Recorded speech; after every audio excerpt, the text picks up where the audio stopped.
In this video, we are going to be walking through one of the most tried and true exploits or abuses of a misconfiguration in a cloud environment. And this has been the case across all of the providers since cloud has existed. And that is the open storage container, storage bucket, different things like that. The name of what you call this differs from service to service. Since we're dealing with Azure, we'll say storage account, storage container, storage blob. These are different things. We'll dive into the nuance as we go. Don't want to bore you too much. Let's just jump right into the video. So for this one, it is a continuation of the previous video where we were setting up our lab environment in Azure. So if you haven't watched that one and followed along yet, go back and check that one out. I'll put the link up in the cards so that you can watch that and set up your lab environment. Once you've done that, there's a number of setup steps that we need to undertake here that I've listed out on the screen. So first of all, we're going to need to create a resource group for this lab. We're going to need to create a storage account in Azure.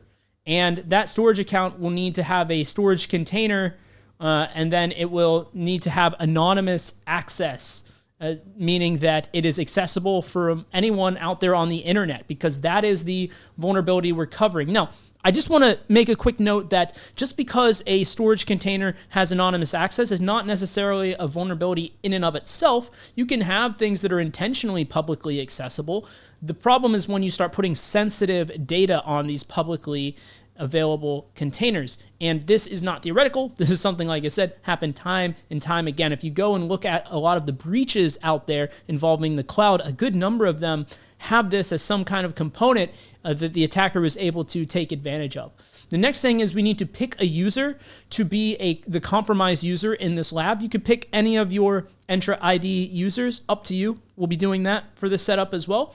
And then we will create another resource and give them at least read access to it. And this is for enumeration purposes later, because the way Azure resources work is it's a little bit different than the on-prem Microsoft Active Directory, where you're a domain user, now you can enumerate everything on the domain. It doesn't quite work like that in Azure. When you have access to an Entra ID user, you have to understand that Entra ID and Azure resources are two separate entities within Microsoft Azure. So even if you have access to a Entra ID user, by default, you will not have any visibility to any of the Azure resources on that tenant unless you at least have read access to them. So we want to provide that for the user for some other service. So we need to go ahead and create that service and assign them reader role to it so that we can see that after we pivot over to that user through the anonymous access in the storage blob that we're going to be demoing. And then we want to reset their password because we're going to simulate leaking credentials, stealing credentials from an anonymous storage blob, and then using that to pivot. So once we do that, we'll just need to create some PowerShell test file to store that, technically, if we really wanted to make this lab real world, it would store credentials. But because you guys are following along, I don't want to be the reason that one of you guys gets hacked. So I'm just going to be uploading a benign test file. But understand that in a more realistic scenario, this could involve like legitimate credentials that could be used to compromise something. Maybe I'll make like a bogus password, right? Not the real thing. Just that way, like when you guys are following along at home, you don't like expose your own password and get your account hacked or something. But yeah, we're going to store that with anonymous access enabled. And then from there, we'll be able to begin the lab. I know that sounded like a lot of setup steps, so let's just walk through this one step at a time. So first of all, I'm going to go ahead and create this resource group, as I said. And we're just going to give it a name. We'll come here, hit create, and we will say test group. We can call it whatever we want. This step is pretty straightforward. Just go with the defaults, hit create, and you see resource group created. If we refresh this, we should see it appear in here. Okay, so far so easy. Next step is let's create our storage account. Create storage account, and then we need to give that one some sort of name as well. What I'm going to go with here is, we'll call it IT Share 01. We'll kind of role play this a little bit. We'll enable anonymous access on individual containers. The rest we can keep default. So we'll go ahead and create that. It will need to go through some validation checks. And then we can hit create. And by the way, as I was going through that, you see it auto-populated my resource group. If yours doesn't do that for some reason, just click the drop down and select the resource group to tell it to deploy in that resource group, because the reason we started with the resource group is every resource must be a part of some sort of resource group. That is the way that Microsoft Azure works. So you can't have resources that don't belong to some sort of resource group. So this deployment step is going to go through. While we're waiting on that, we're going to go ahead and check out Entra ID. We're going to select our user to be the target user, the one that we're going to compromise. We can choose one, like I said, at random.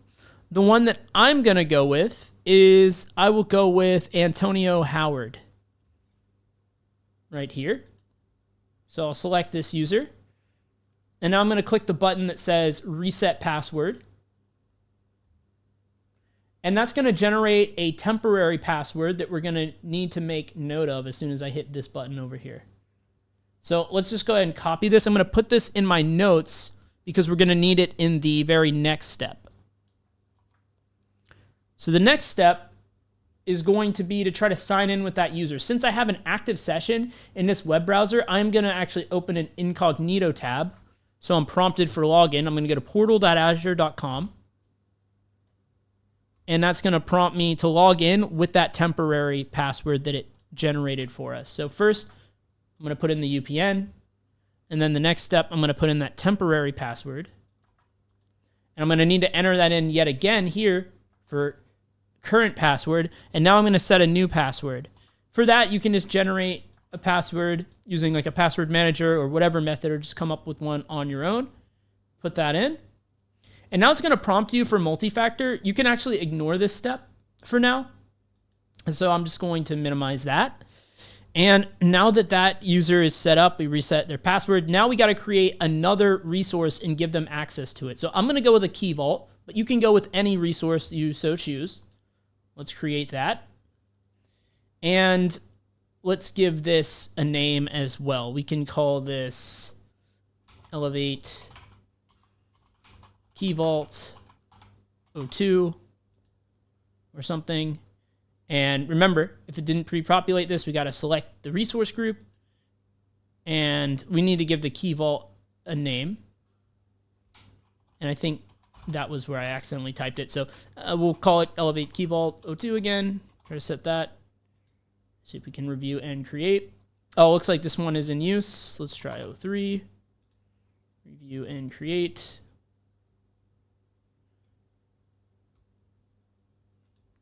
And once that lights up blue, we can hit create, and that will go ahead begin creating the Key Vault resource.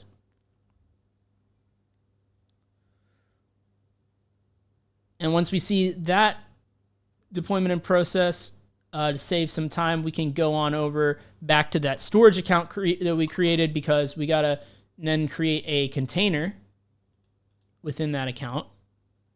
So if we click on it, we can go to where it says storage browser and then blob containers. So we want to create a container, so hit add container. And then we need to give that a name. We'll call it, I don't know, container 01. And here's the part that's really important: anonymous access level. This is how we're going to make it anonymous.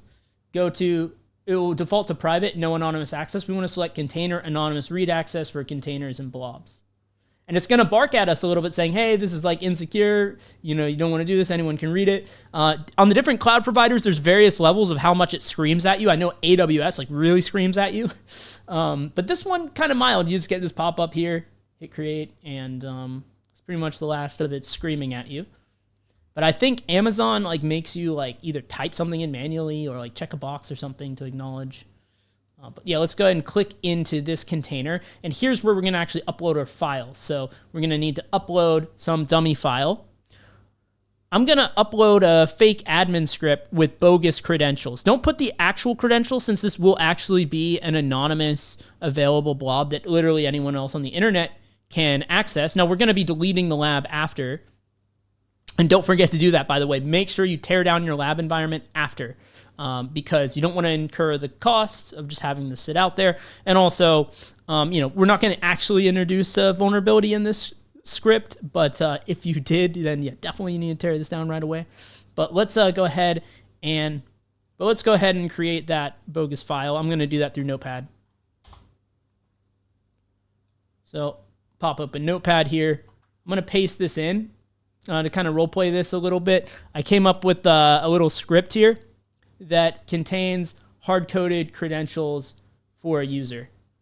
Now, this is not like my tenant or anything like that, so these are not going to be valid credentials that someone can use to actually log into one of my accounts. So I would encourage you, if you're following along at home, don't put your legitimate credentials in here because, again, this will be available publicly for the time that we have this lab active, which won't be very long, but still, right?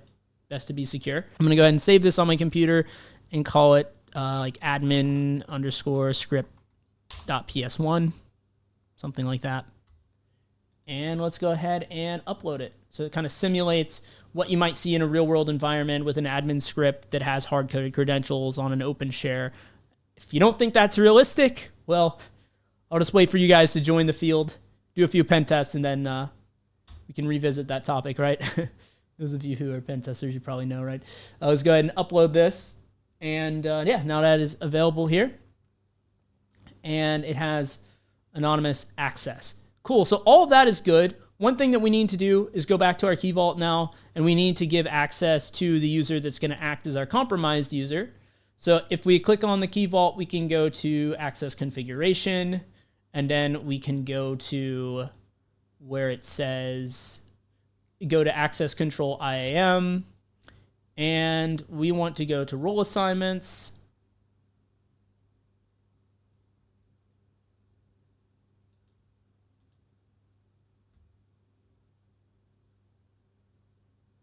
And we want to add the reader role for a user, Antonio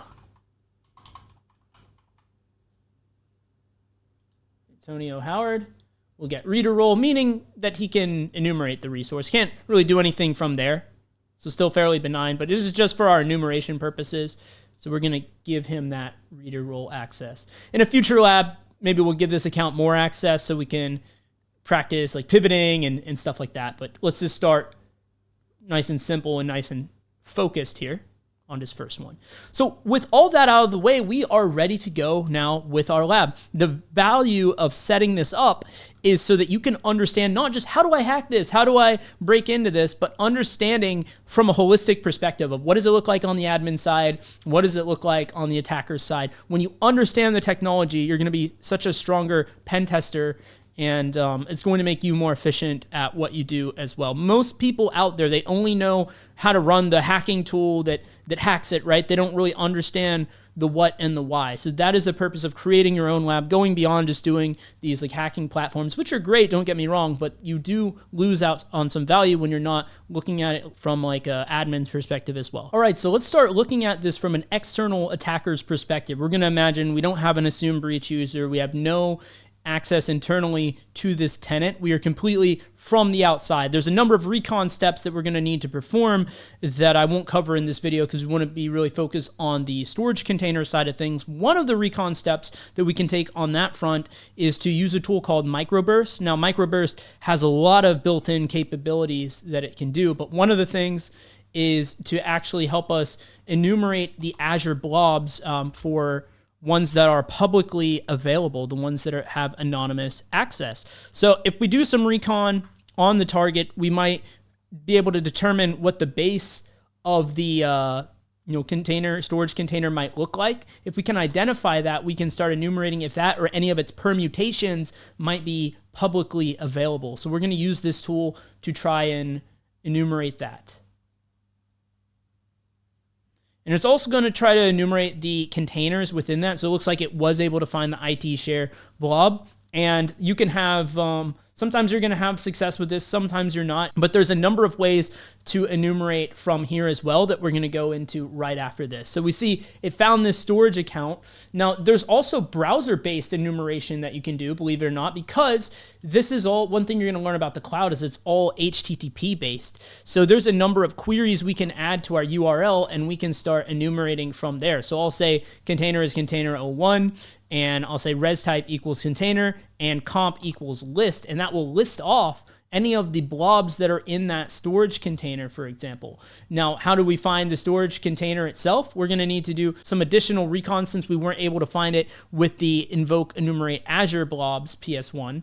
There's a number of other tools that we can look into for that as well. But even if we're just using the browser, we can enumerate this stuff as well as what I wanted to show you. So we can see here, for example, there is this admin script.ps1. Zooming in a little bit for you guys, and you can see that it is located at this URL. Now, because this is anonymous, public access here, we can just grab it based off of this URL. So if we wanted to grab the file, we can just do a simple, wget command, which is an alias in PowerShell to download a file. And let's just move on to my user desktop, move on to the desktop, and if I run this command, it will download that in our desktop. So now we have this right here. If we go and open this in the PowerShell ISE, we can see what was in this. We can see this admin script here, which contains some hard-coded credentials. Looks like this was like some admin script to, looks like reboot Azure VMs. And we can see that, we have a UPN and a password. So obviously, like I said, this is not the actual credentials. I'll show you the actual credentials in this video. I don't mind because I'm tearing the lab down right after I record this. But let's imagine that they were valid credentials. Well, where we would go from here is right back to PowerShell. And I'll clear the screen. And now we can use that same command that we found from the script to actually authenticate over the command line. Because it was just a PowerShell script, so we can just run it as PowerShell. So password, we set the password for the user.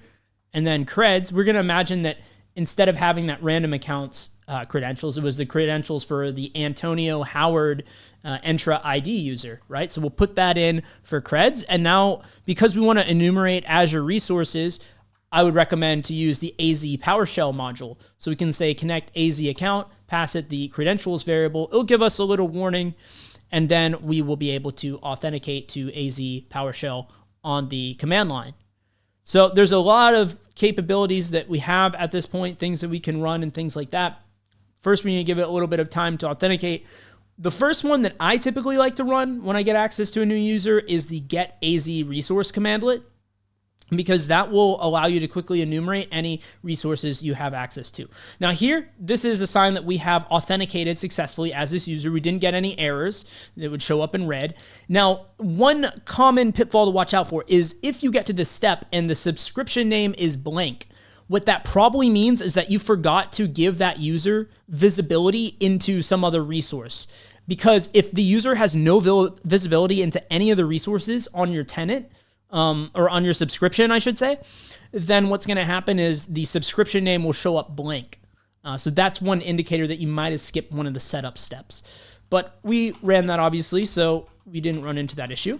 And now if I just run get AZ resource, we can see that it pops up with the key vault, elevate key vault 03, because we gave it read access to that. Now note, we cannot see the storage account because we didn't give our user access, read access to that.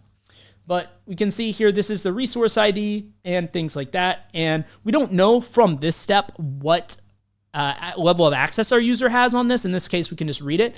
But in a future video, we're going to be covering that and how we can pivot from here and enumerate from here. So hopefully this video was of help to you. Like I said, don't click off yet. Do not forget to tear the lab down when you're done. Use the teardown scripts. If you don't know what I'm talking about, you can check the previous video for that. But also, keep in mind that we created some stuff outside of that script, so we're going to need to go ahead and tear that down. Namely, we're going to have to tear down the key vault, and we're going to have to tear down manually through the Azure portal and the storage account. So don't forget to delete all your resources and the resource group as well, because that way you won't be getting charged for this stuff when you're not using it. Hopefully you guys enjoyed it. Leave a comment down in the section below, and I'll see you guys in the next video.